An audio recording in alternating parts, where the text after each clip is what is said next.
What's up, guys? So all the news coming in right now is Eric Gordon.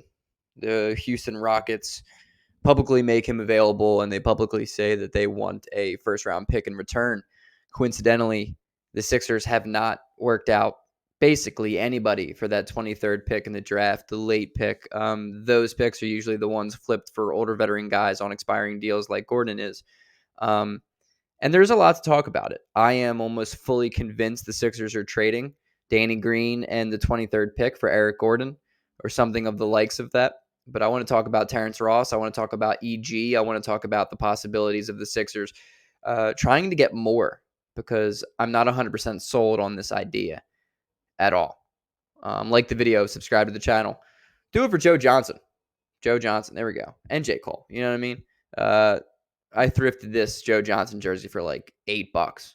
I love it. My favorite player of all time. What a day to be alive, guys. Let's get into it. It's been a while, but we're back. My Sixers optimism is starting to grow again because pessimism is hard to live with. Especially as a Sixers fan because my expectations for the team are never really great, especially now. But let's talk about EG.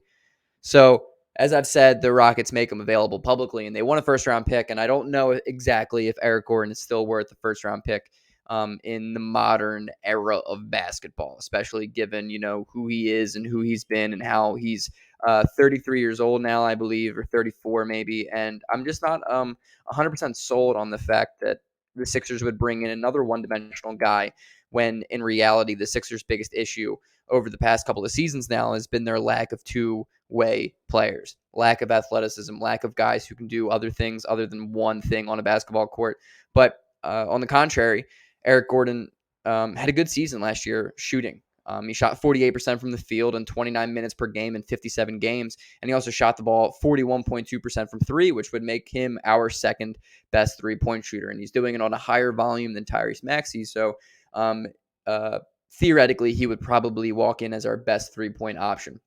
Something I like so much about Eric Gordon is the fact that he has one of the deepest, most limitless ranges in the entire league. That guy can pull up from anywhere. And a really big issue when it comes to fit and comes to the construction of rosters has been the fact that we really haven't had that type of guy surrounded by Joel Embiid. We brought in Harden. He's not a catch and shoot shooter. Tobias Harris is, as we all know by now, the furthest thing from a guy who can catch and shoot consistently. Tyrese Maxey's the closest thing we have to that guy. Danny Green has been consistent. He's been a really good addition at the end of the day for the Sixers team. And Morey did a good job bringing him in at that time for what we saw an albatross contract of Al Horford. So, I mean, there's a lot. There's a lot. Horford obviously had a better season this year, a resurgent type of season this year for Boston, but that's just because he's a double agent. But outside of Danny Green and Tyrese Maxey, really, the only other guy who is a quick shooter off the catch is Furkan Korkmaz. And that guy is not a playable basketball player for a winning team. And, as I said, Eric Gordon had a really, really good year this year shooting the ball from three. He did it in a high volume. His range is extremely deep, but he's also a guy who can score off the dribble a little bit too. Not as well as he used to be able to. I mean, it was 2 years ago. He had a 50-point game, I believe, but he's not that guy right now. But the Sixers don't need that guy. What the Sixers need more than anything is just a guy who can come in and fill a role. So partially, I think Eric Gordon would be a very good fit for the Sixers team. But I also think on the other side, there are two reasons why I probably would not make this deal. One, trading Danny Green, an expiring contract, and the 23rd pick in the draft, we could probably net a little bit more. Now, is Terrence Ross a little bit more? I think that is up to your belief of Terrence Ross having a bounce back season. He shot 29% from three last year. He shot under 40% from the field altogether. He just did not have a great shooting season, but he did it on a Magic team where he wasn't getting consistent minutes. He wasn't really on a good team, and I think Terrence Ross would add another dimension to our team. He's a way more athletic than Eric Gordon. He is a way better shot creator than Eric Gordon, but he's also not really helping us in the three-point barrage area.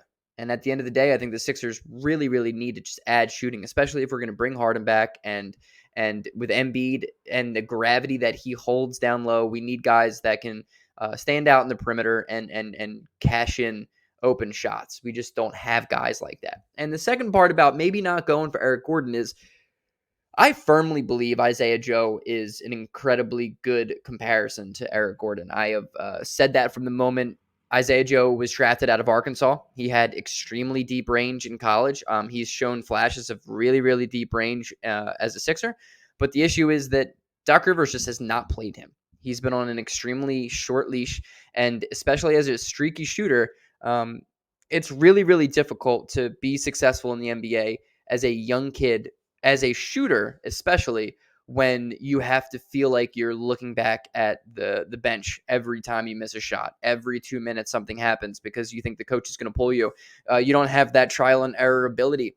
I see Isaiah Joe being as impactful as Paul Reed has been, and I believe the same for Charles Bassey. I think that was a great draft class that we had, and I just don't think Doc Rivers has utilized and developed these guys at all. The only reason Tyrese Maxey has been able to develop over the past 2 seasons is because Ben Simmons straight up quit basketball, and Lord knows if he's ever going to play again. And it's frustrating because I see Isaiah Joe being able to be an Eric Gordon guy, an exact prototype. I compared him to Eric Gordon the moment we drafted him. I said it in my video 2 years ago, and I just I'm upset that we have to even attempt to go out and get Eric Gordon because trajectory wise, I see Isaiah Joe being that guy, and I feel like he could have been somewhat comparable and somewhat there if Doc Rivers has played him up to this point, but he just hasn't gotten playing time.